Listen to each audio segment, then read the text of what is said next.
Hola, muy buenas noches. Bienvenidos al vuelo de la abeja. Como siempre, para comentar diversos aspectos de la realidad política nacional. Estamos a una semana, a unos 10 días de las elecciones en que se va a decidir el futuro del país. Unas elecciones que cobran cada día más trascendencia ante la posibilidad de que alguna candidatura poco conveniente o alguna candidatura que mantenga la situación actual de indefinición, de corrupción que se viene viviendo en el país desde hace varios años, siga gobernando, se convierte en un verdadero riesgo para todos los peruanos. La situación política, como siempre, esta semana ha estado movida, variada. Se dice que en el Perú nunca nos aburrimos con lo que sucede en la política, que cada día nos da alguna sorpresa. En estos días se anunció a través del Comando Conjunto de la Fuerza Armada que había sido abatido un terrorista, un miembro de los remanentes de Sendero Luminoso, que recibía el nombre o el apelativo del camarada Raúl. Hasta ahí todo muy bien. Las fuerzas del orden, cumpliendo con su deber, habían abatido a este delincuente sanguinario y terrorista. Entonces, en una visita a Arequipa, el presidente encargado, Francisco Sagasti, aprovechó la ocasión que estaba ante los medios para dar esta noticia y hacer algunos comentarios. Vamos a ver el video para luego también nosotros comentar la situación. Se pudo comprobar el fallecimiento y la muerte del terrorista, del delincuente terrorista, Jorge Palomino, Pintado, el camarada Raúl, que falleció el 27 de enero y su fallecimiento fue ocultado para no desmoralizar a los terroristas. Ahora podemos... Para no desmoralizar a los terroristas, ha dicho Francisco Sagasti. Ha perdido casi la voz y se ha puesto muy nervioso, se ha turbado, se ha quebrado. ¿Qué le ha pasado al anunciar la muerte de este terrorista? Esto nos trae a la memoria y nos permite reflexionar sobre algunos incidentes. Hace ya 25 años, todos recordarán aquel momento trágico para el Perú en que una banda de delincuentes terroristas del MRTA tomó la embajada de Japón. En esa embajada estaba entre los invitados Francisco Sagasti, un hombre de 52 años, en el mejor estado de salud y que luego fue liberado por los terroristas junto con las personas vulnerables, los ancianos, etcétera, a los pocos días.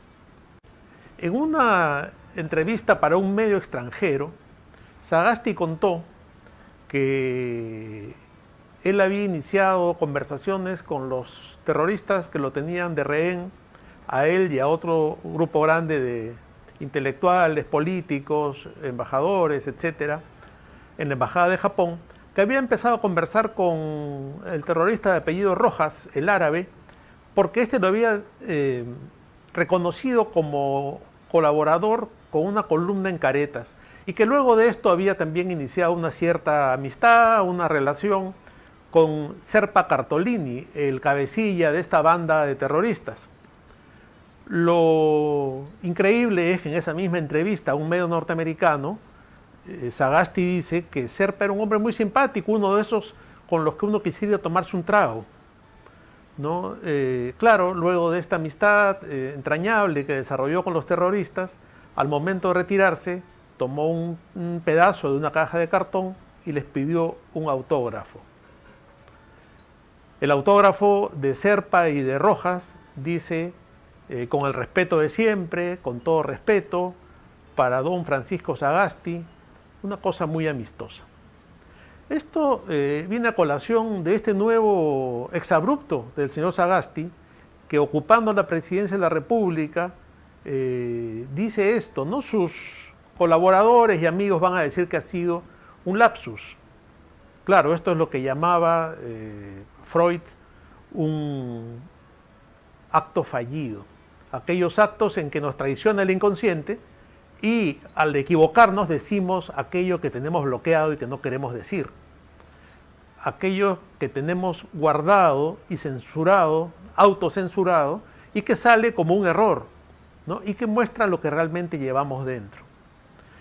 Es preocupante que ocupe Palacio de Gobierno una persona que tiene estos lapsus o que tiene estos errores o que colecciona ese tipo de autógrafos. Obviamente, ante la inminencia de las elecciones, también es importante, muy importante, que tengamos en cuenta que entre los candidatos hay algunos otros que podrían tener este tipo de debilidades. Descartando, por supuesto, a los amigos de la izquierda que se refieren a los senderistas y a los tupamaros como los cumpas, los compadres, ¿no? Descartando a Verónica Mendoza, que la hemos visto en un video junto con Letts y con otros personajes de la izquierda, rindiendo homenaje a aquellos de vanguardia revolucionaria que en su momento se desviaron hacia Sendero, a los que llaman camaradas, compañeros, y rinden un homenaje. Ese video está en las redes sociales. Descartando todo eso, hay otros candidatos que presentan también situaciones un poco confusas. Me refiero, por ejemplo, al señor Johnny Lescano, que está un poco entre dos problemas, ¿no? Hasta tres. A Johnny Lescano lo recordamos por una acusación de acoso sexual, una situación confusa que primero la negó, luego le echó la culpa a su seguridad, finalmente dijo que era un diálogo de adultos y finalmente un juez suplente que reemplazaba oportunamente a la jueza titular archivó el caso de acoso sexual por el cual había sido acusado. Pero ese no es su principal problema. Su principal problema es que su hermana, Basti Lescano, es terrorista, es senderista. Van a decir que ya cumplió su condena, pero no existe el exterrorista. Aquel que en un momento tomó las armas contra el Perú sigue siendo un terrorista siempre y siempre será un peligro. Pero más aún, el padre de los hijos de la señora Lescano y cuñado del candidato presidencial Johnny Lescano es nada menos que el señor Cox Beuzeville, uno de los brazos y las personas de confianza de Abimael Guzmán. Estamos ante una situación compleja. Cox Beuzeville, el cuñado y padre de sus sobrinos, es uno de los líderes principales de Sendero Luminoso y compromete o pone en una situación complicada al señor Lescano, que además tiene un agradecimiento del propio Abimael Guzmán en su libro de puño y letra. Pero hay más. El candidato número 1 en la lista del señor George Forsyth, el señor Montesinos, tiene un parentesco con Vladimiro Montesinos y también tiene un cuñado en Sendero Luminoso, pero él va al Congreso, dejémoslo para después.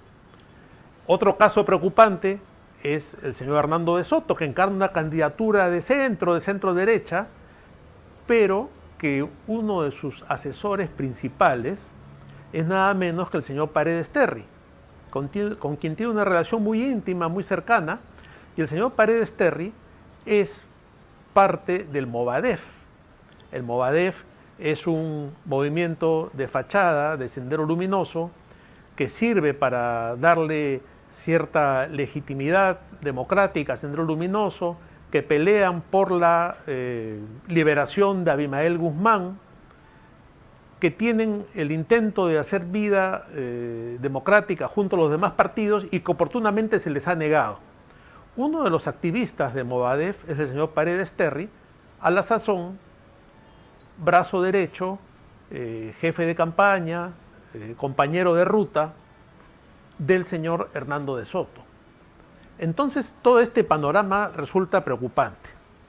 Por un lado, el encargado de la presidencia, Francisco Sagasti, a quien recordamos pidiendo un autógrafo a los emerretistas, y que ahora vemos en un lapsus freudiano diciendo que no se ha querido desestabilizar al terrorismo y anunciando casi turbado y acongojado la muerte de un terrorista.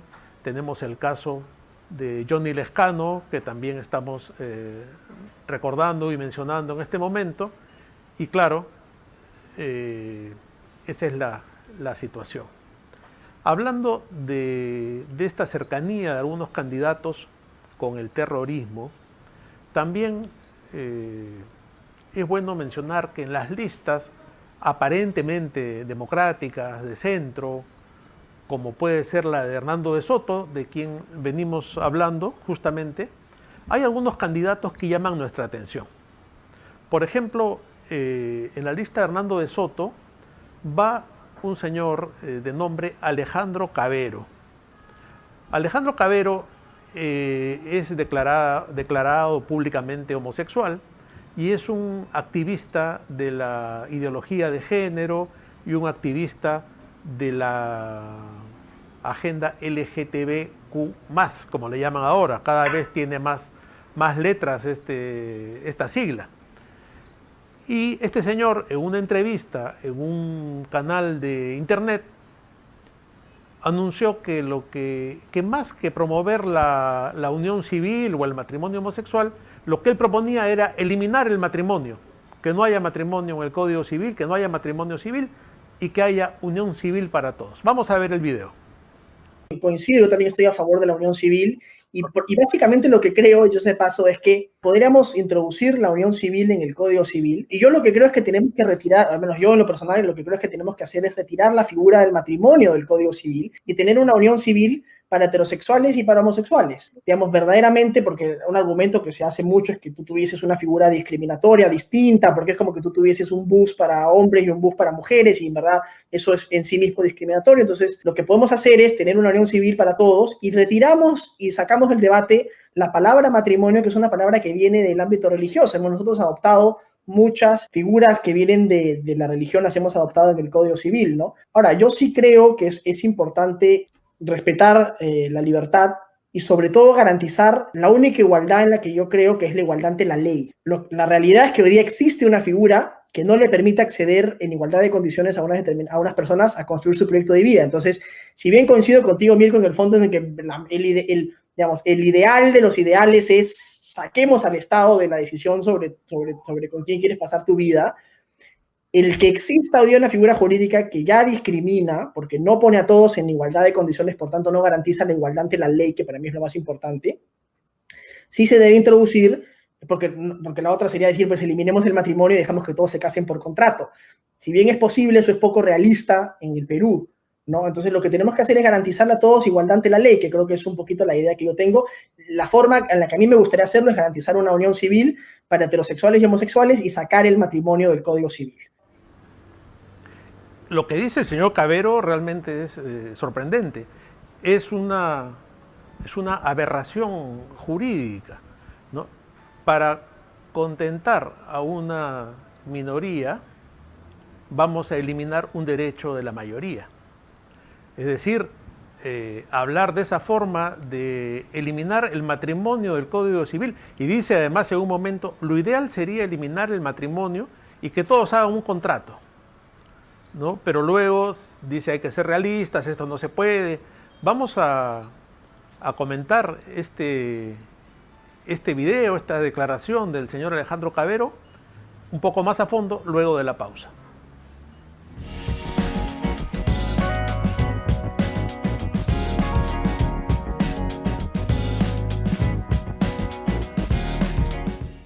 Para muchos es una sorpresa que un candidato en la lista del señor Hernando de Soto tenga declaraciones de este tipo, como decir que hay que eliminar el matrimonio del Código Civil.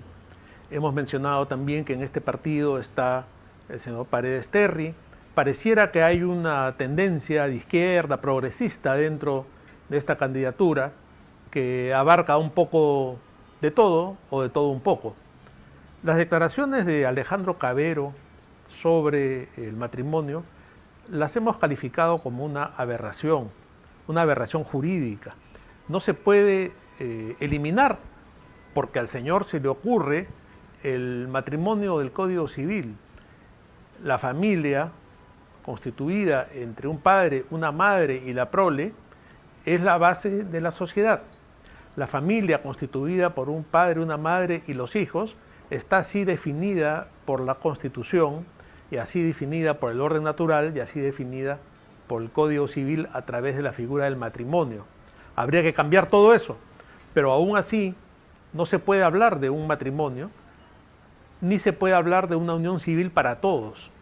Es decir, desbaratar una institución tan tradicional que tiene sus orígenes en los orígenes de la civilización y destruirla solamente para contentar a una minoría que aspira originalmente a un matrimonio, pero que por definición no puede ser y que luego propone una unión civil.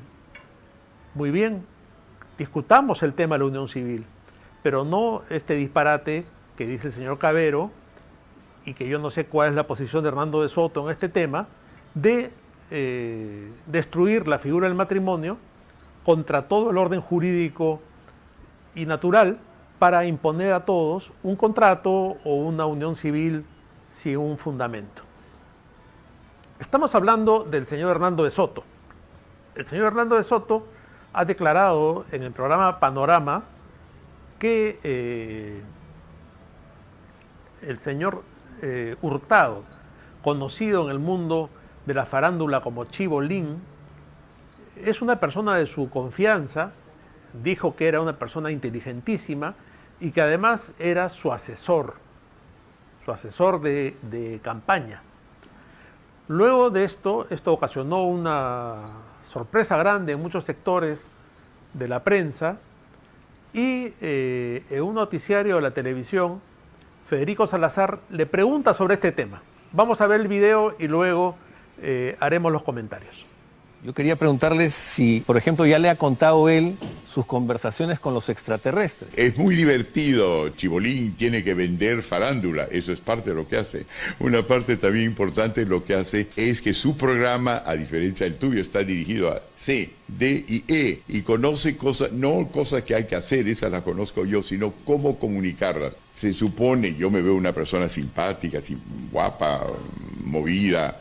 Y él dice, no, así no se te ve. Es asesor de cómo llegar ahí, cómo comunicarlo, y no solamente cómo comunicarlo en palabras, sino cómo comunicarlo en gestos. Me ha hecho bailar en su programa y van llegando a 2, 4 millones de personas y él está en contacto con una red de cómicos. Como he tenido el privilegio de viajar con varios presidentes de distintas partes del mundo, siempre viajan, que sea Trump, Biden, que sea Clinton, rodeado de actores de cines y cómicos, porque la mayor parte de la gente C, D y E en todos los otros países no ve la política a través de programas cultos como los que a mí me gustan y los que ustedes producen, sino a través de programas de farándula y programas de deporte. Entonces estoy aprendiendo el negocio y por ahí me estoy dirigiendo a través de ellos y resulta en ese sentido ser súper importante Chibolín.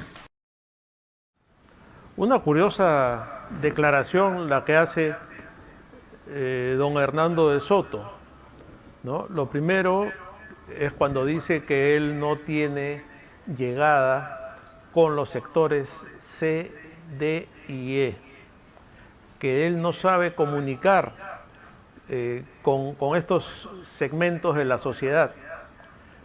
Reconoce que él piensa que es muy activo, muy simpático, muy comunicativo, pero Chibolín le dice que no, que más bien se le ve muy duro y muy distante. Entonces ya la vez pasada en otra entrevista había dicho Hernando de Soto que él necesitaba, por ejemplo, a Vega Alvear para que le haga los contactos y le permita llegar a la sociedad peruana en general, porque él no había crecido en el Perú, ni siquiera había estudiado en el Perú y no conocía gente en el Perú. Eso fue primero. Ahora resulta que necesita de Andrés Hurtado Chibolín para poder comunicarse con los segmentos C, D y E de la sociedad, a los cuales tampoco llega. Entonces, y lo dice además, curiosamente, a pesar de que ha declarado tanta amistad, tanta simpatía y tanto reconocimiento por Chibolín, lo dice en un tono un poco despectivo. No, él vende farándula, él vende un poco estos escandaletes y así como en Estados Unidos andan los presidentes con los actores y con los cómicos, yo necesito a este hombre que me permite comunicarme con los sectores C, D y E. O sea, este señor que primero dice que no tiene amigos ni pasado ni ningún tipo de raíz que lo vincule con el Perú y que para eso tiene a Vega Alvear, ahora nos dice que aparte de eso no sabe cómo llegar y comunicarse con los segmentos C, D, E de la sociedad y que necesita de Chibolín para que él lo ayude a comunicarse y le ponga el libreto de cómo hablar con nuestros compatriotas de los sectores menos favorecidos. Entonces, yo me pregunto, ¿cómo que no puede comunicarse con el segmento C, D y E y necesita un intérprete? ¿Cómo que no tiene contactos y necesita a Vega Alvear para que le abra las puertas y pueda? ¿Y así quiere ser presidente el señor Hernando de Soto? Que juega siempre a descubridor de la pólvora, al que todo lo sabe, pero que ha asesorado a gobiernos en el extranjero y que no tiene llegada con sus propios compatriotas. Esto realmente es muy preocupante y además rodeado de una serie de caviares. Mucha gente usa este concepto caviar y es interesante entrar en la definición, ¿no?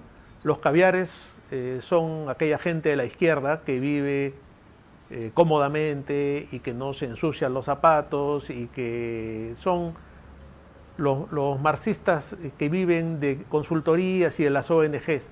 Vamos a ver un pequeño video del doctor Villestein donde define lo que es un caviar crudamente. Cosas son los caviares no son de izquierda ni son de derecha, no son nada, son basura, para decirlo de una manera descolorida. Los caviares son parásitos que tienen un lenguaje de pseudoizquierda, ¿no? Pero quieren vivir como de ultraderecha. Esa es la verdad, parasitariamente. Esos son los caviares. ¿Por qué se le dice caviares? Porque no son rojos, ¿no? Son rosaditos, como el caviar.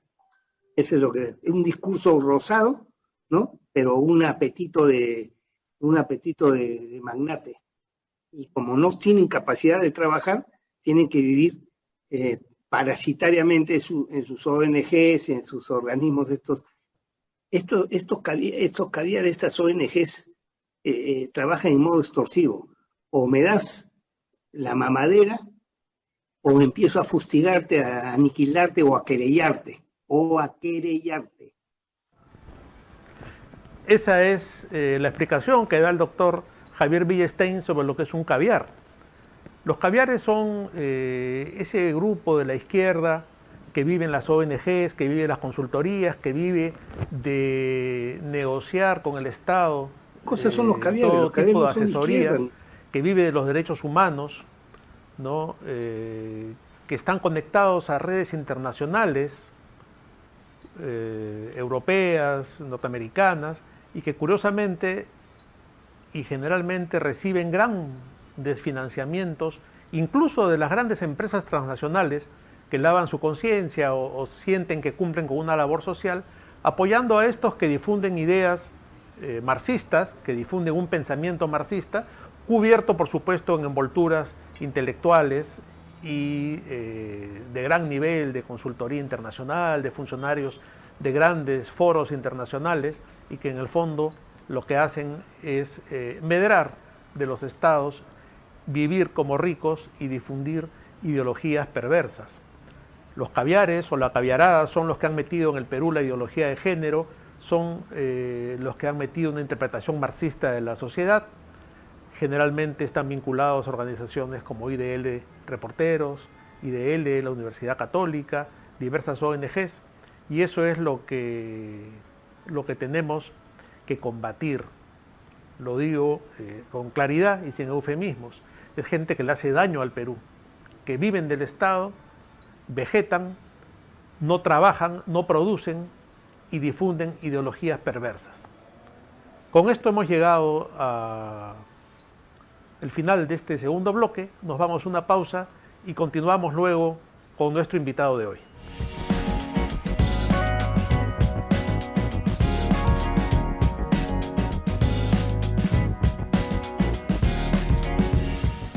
Estamos de vuelta en el vuelo de la abeja. En estos programas que estamos tratando fundamentalmente el tema electoral. Tenemos un invitado que ha tenido una participación muy importante en la campaña electoral, ha sido uno de los candidatos al Congreso que ha tenido una importante figuración en los medios, en el debate político y que ha venido además dejando sentada una posición muy clara, muy contundente y de mucho conocimiento del tema político y también doctrinario. Me refiero al candidato número 21 en Renovación Popular, Frank Kreklek, a quien damos la bienvenida. ¿Cómo estás, Frank? Hola, Luciano, buenas tardes. Te agradezco mucho la invitación y un saludo a los que nos están viendo en estos momentos. Frank, ha sido una campaña, todavía quedan unos 10 días, pero estamos ya en la recta final. Es una campaña muy dura, muy atípica y muy rara, ¿no es cierto? Fundamentalmente por redes sociales, poco contacto con el elector. ¿Cuál es tu balance hasta este momento de la campaña? Efectivamente, ha sido una campaña muy atípica que probablemente no se repite en muchos años, no solo por el tema del COVID y las cuarentenas que han restringido mucho la campaña presencial, sino también por los cambios en las normas. Recuerda que en los congresos pasados se hicieron muchos cambios de reformas políticas, como la paridad y la alternancia, la prohibición de financiamiento por parte de empresas, la prohibición de publicidad en radio y televisión y la prohibición de la reelección parlamentaria. Entonces, todo esto ha hecho de que estas elecciones sean muy atípicas y que las personas que ingresen al próximo Parlamento en su mayoría no van a tener experiencia ni ningún tipo de conocimiento en gestión pública ni temas parlamentarios. Vamos a tener un congreso de pulpines con el cual vamos a tener que lidiar para el siguiente gobierno. Frank, tú tienes una experiencia en el Congreso. Yo recuerdo que tú has trabajado en el Congreso un buen tiempo como asesor y conoces el interior del funcionamiento parlamentario, pero aún así las reformas que se han hecho debilitan tremendamente al primer poder del Estado, ¿no es cierto? Es una especie de Congreso hecho a la medida del señor Vizcarra, que luego nos ha heredado toda esta crisis. Sí, por supuesto. En mi caso, como dices, tengo la suerte de haber trabajado como técnico parlamentario en la Comisión de Trabajo. He estado 3 años como asesor político del ex congresista Julio Rosas Guaranga, defensor de la vida y la familia y promotor de Con mis hijos no te metas. Y también trabajé cerca de 7 meses en la Comisión de Inteligencia con la doctora Marta Chávez. Eso me permite tener mucha experiencia en el tema parlamentario y yo no voy a entrar pues a hacer prácticas preprofesionales como la mayoría de los que están postulando, ¿no? Que recién van a ir a conocer el Congreso, leer la Constitución o leer el reglamento. Yo ya conozco el tema y por lo tanto voy a trabajar desde el primer día que comience mi labor como congresista de la República. Va a haber un trabajo fuerte también de desarticular una serie de bombas de tiempo que están quedando en la legislación y que este gobierno morado, que debiera solamente haber custodiado las instituciones y protegido el sistema y garantizado las elecciones, se ha dedicado a hacer una serie de leyes, como se ve que se les acaba el tiempo, introduciendo ideología de género, lenguaje inclusivo, derechos trans, ¿no? Y que te vas a encontrar con ese tema porque tal vez ni siquiera les alcance el tiempo y todo eso va a estar todavía en discusión o va a haber que desarmar este monstruo que han estado armando.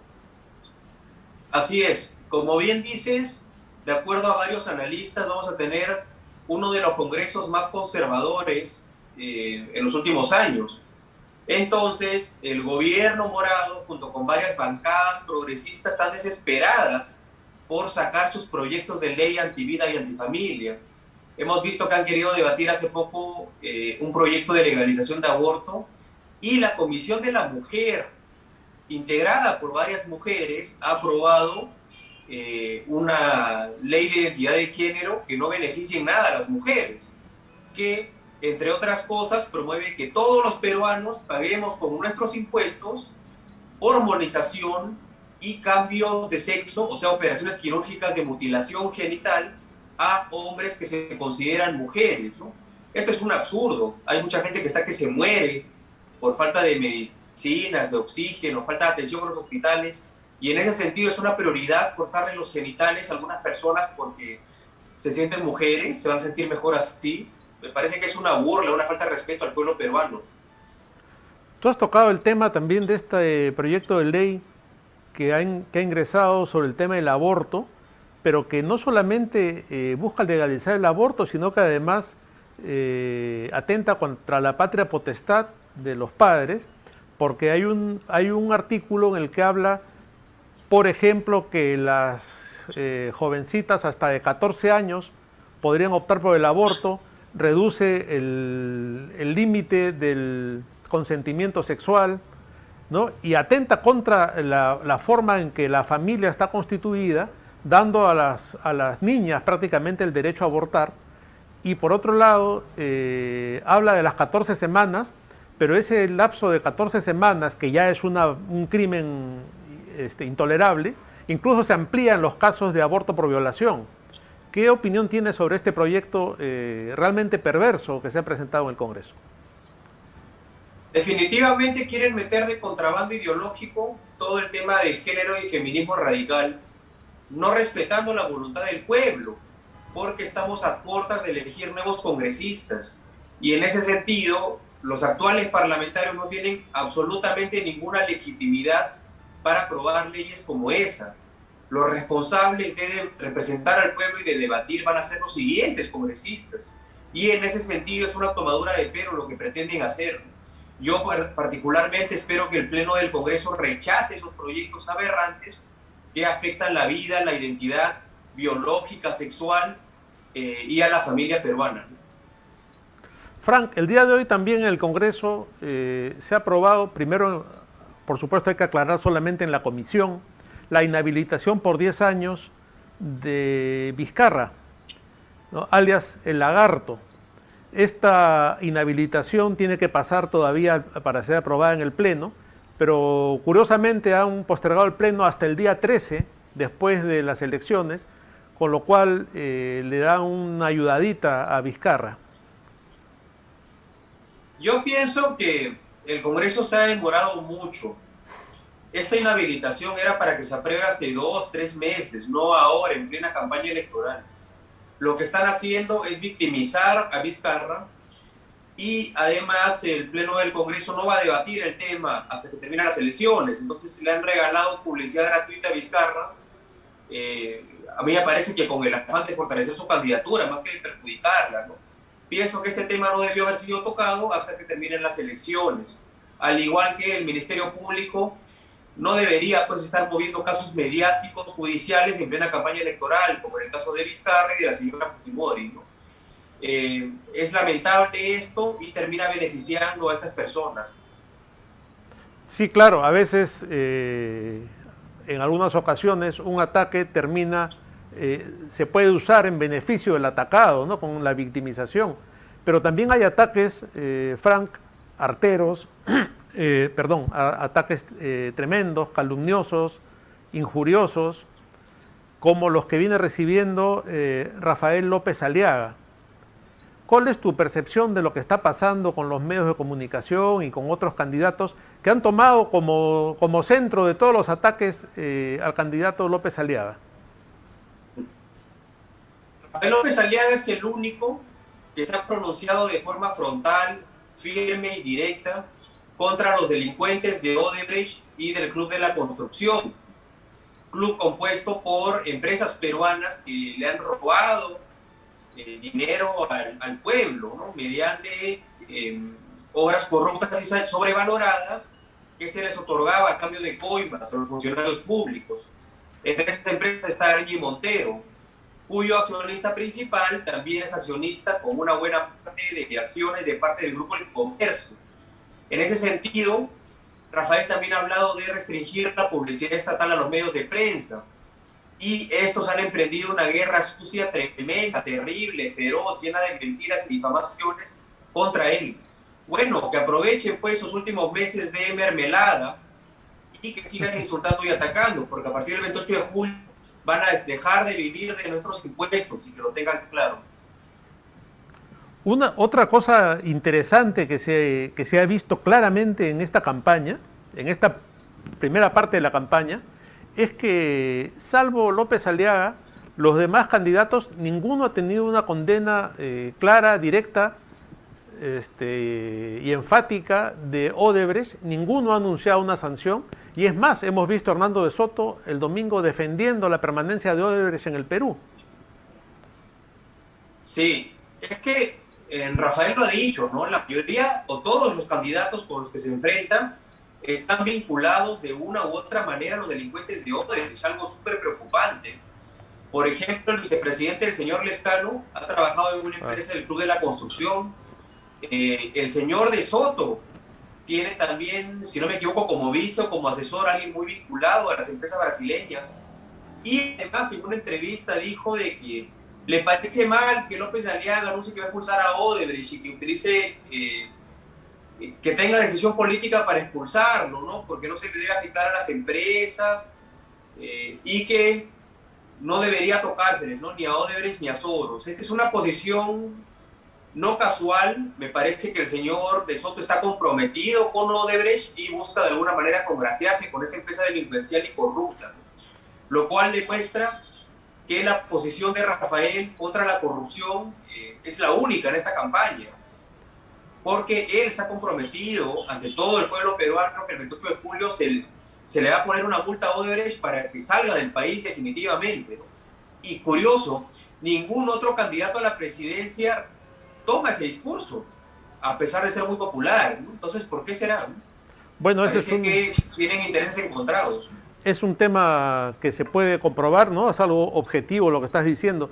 Quien está con Hernando de Soto es Miguel Vega Alvear, que fue uno de los principales promotores de las obras de Odebrecht en el Perú y un encargado de una cámara peruano-brasileña en esos tiempos, muy vinculado a todas estas obras, y él es uno de los brazos que articulan la campaña de Hernando de Soto, y muy cercano a él, y es además quien ve, me parece, las finanzas de su campaña. Frank, te voy a pedir una interrupción de unos minutos, vamos a una pausa y luego continuamos conversando.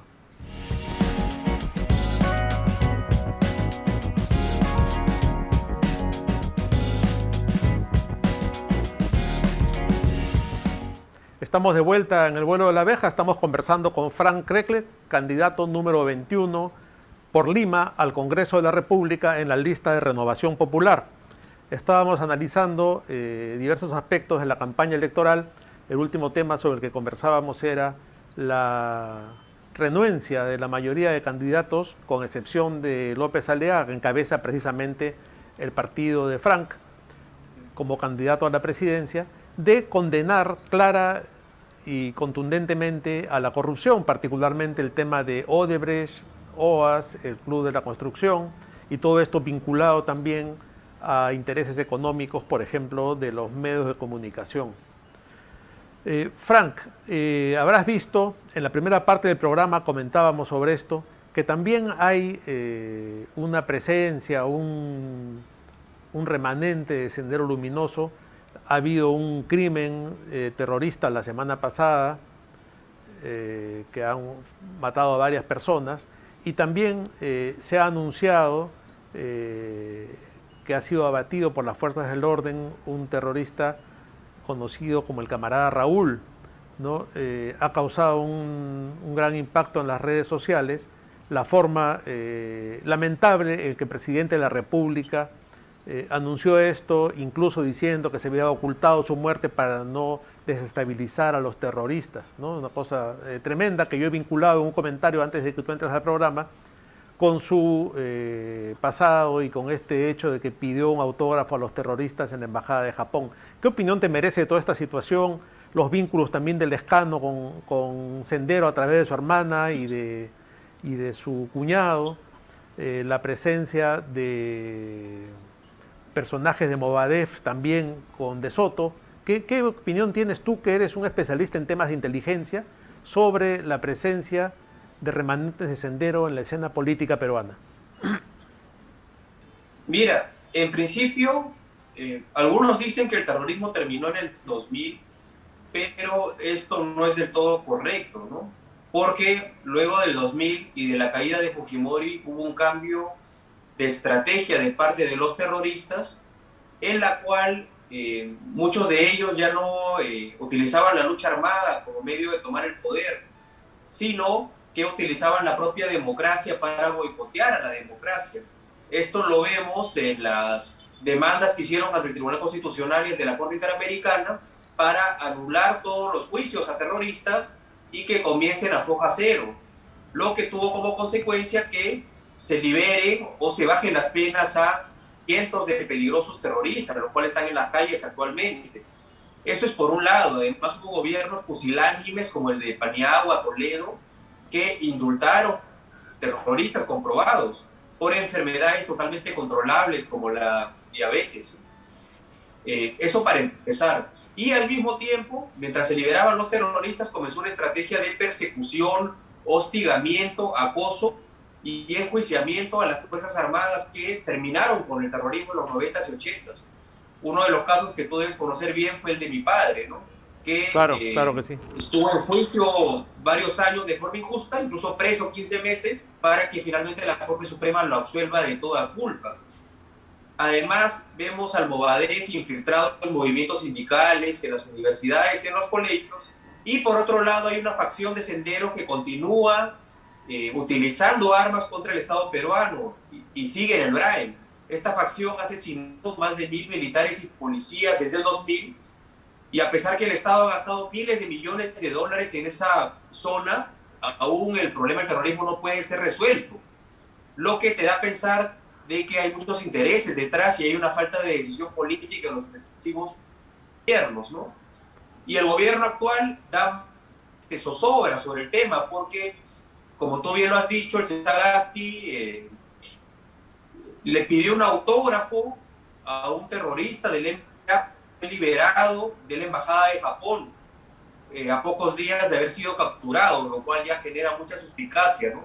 Y además, el primer ministro del Interior, el señor Sagasti, tenía 2 hermanos terroristas y los peruanos no nos hubiéramos enterado de fuera la prensa, luego lo sacó a público, ¿no? En la actualidad, el actual ministro del Interior, el señor Hélice, no tiene, ha sido candidato al Congreso por el Partido Morado y no tiene ningún tipo de experiencia, inteligencia ni defensa nacional, o sea, no está apto para el cargo. Sin embargo, continúa, ¿qué está haciendo, no? Rafael López Aliaga ha dicho que los primeros 6 meses de su gobierno va a terminar con el terrorismo en el Brain, y yo estoy seguro que se puede hacer con la debida decisión política, ¿no? Con un gobierno que no se deje presionar por estas ONGs defensoras de terroristas, mal llamadas de derechos humanos. Claro, ahora en un momento se decía que Sendero Luminoso y los grupos que están en el Brain habían dejado la parte ideológica de lado y se habían convertido en unos sicarios o en un brazo armado del terrorismo. Pero pareciera que no es así, ¿no? Aún hay un tema ideológico detrás y hay que combatirlo en ambos sentidos.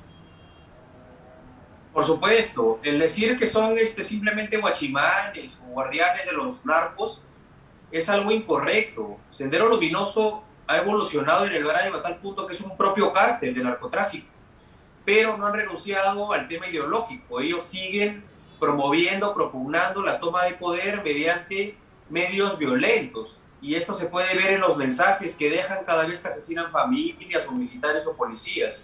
Entonces es una amenaza latente contra la seguridad nacional, y el siguiente gobierno, que espero que sea de Rafael López Aliaga, tiene que darle toda la prioridad y el respaldo a nuestras Fuerzas Armadas para que definitivamente terminen contra este flagelo, ¿no?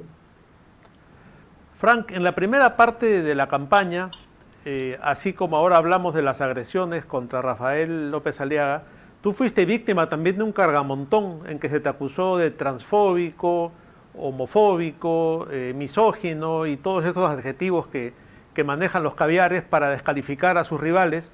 y que a ti se te endilgaron todos de golpe y se te hicieron memes y todo lo demás, con un tema vinculado a este señor que se llama Guillermo y que hay que llamar Gaela porque es su nombre social, según describen los quienes defienden estas posiciones.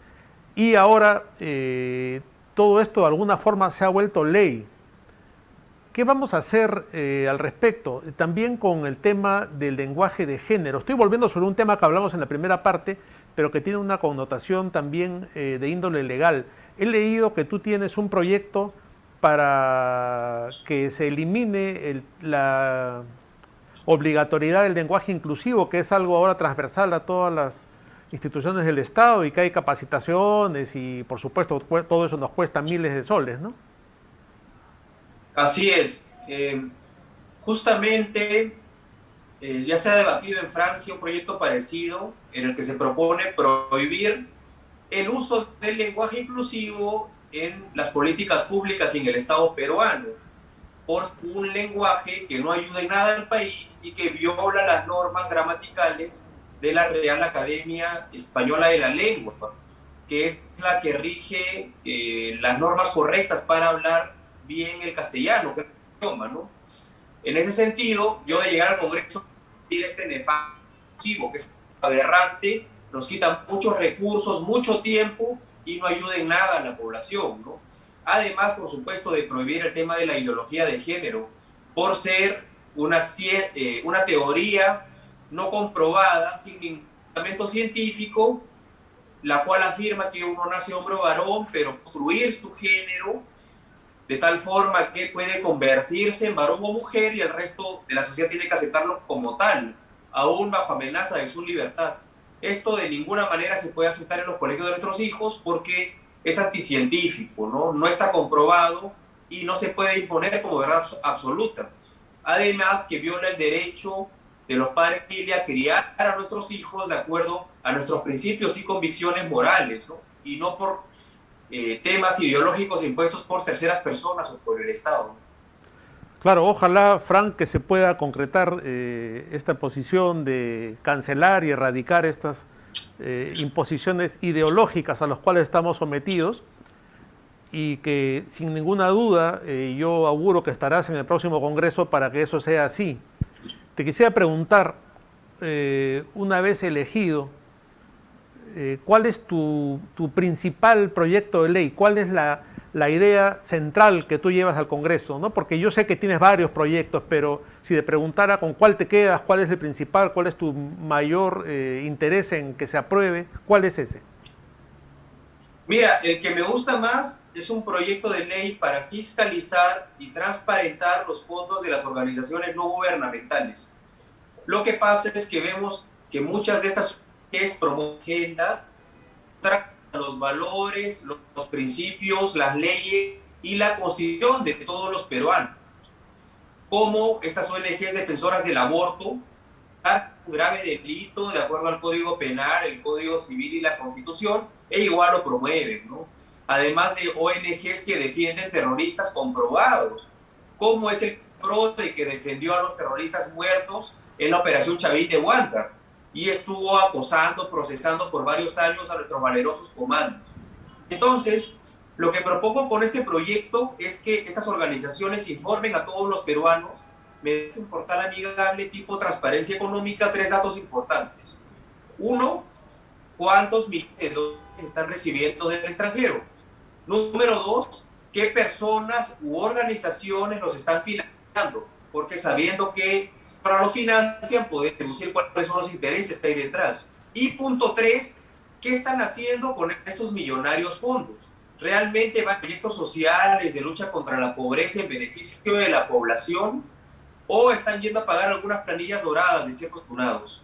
O peor aún, están yendo de forma subrepticia a financiar activismo político violento, agresivo, en contra del Estado de Derecho y las fuerzas. Como estas ONGs están exoneradas del pago de impuestos, es que lo justo, lo correcto, es que rinden cuentas de qué están haciendo con este dinero que reciben del extranjero. Mira, me parece realmente muy importante, ¿no? Hace muchos años que se habla de cómo se deriva para otros fines el dinero que ingresa a estas ONGs, el dinero de Soros, el dinero que recibe Pronsex, IDL, todas estas organizaciones, muchas veces de fachada para fines ideológicos, o si no para terminar con la pobreza, pero de sus fundadores y sus directivas que se dan la gran vida haciendo mal uso de este dinero que debiera ser para obras sociales o tener fines más altruistas. Te felicito, Frank, por esa propuesta, te felicito por la campaña que has desarrollado, ya estamos a puertas de las elecciones, te deseo lo mejor y espero que, sin ninguna duda, y lo digo con toda sinceridad, tengamos un congresista de tu talla y de tu inteligencia en el próximo Congreso. De esta manera hemos llegado al final del programa, te agradezco por tu participación y te reitero nuestros mejores deseos. Gracias a ti, Luciano. Y nuevamente reiterar a las personas que marquen la R de renovación por un presidente digno, honesto, que realmente quiere luchar contra las mafias, como Rafael López Aliaga, y que marquen la R también para el Congreso y escriban el 21. Y tendrán mi voz que los represente y podamos luchar juntos en contra de estas ideologías marxistas que quieren destruir la economía, la vida, la familia y la patria. Estoy seguro que juntos una bancada celeste fuerte en la patria, la vida y la familia. Muchas gracias, Luciano. Gracias a todos. Gracias a ti, Frank. Amigos, de esta manera hemos llegado al fin de nuestro programa El vuelo de la abeja, que se transmite, como se sabe, todos los miércoles por VH TV. Los invitamos a seguirnos también por las redes sociales y seguir nuestra página oficial laabeja.pe. De esta manera nos despedimos y será hasta el próximo miércoles.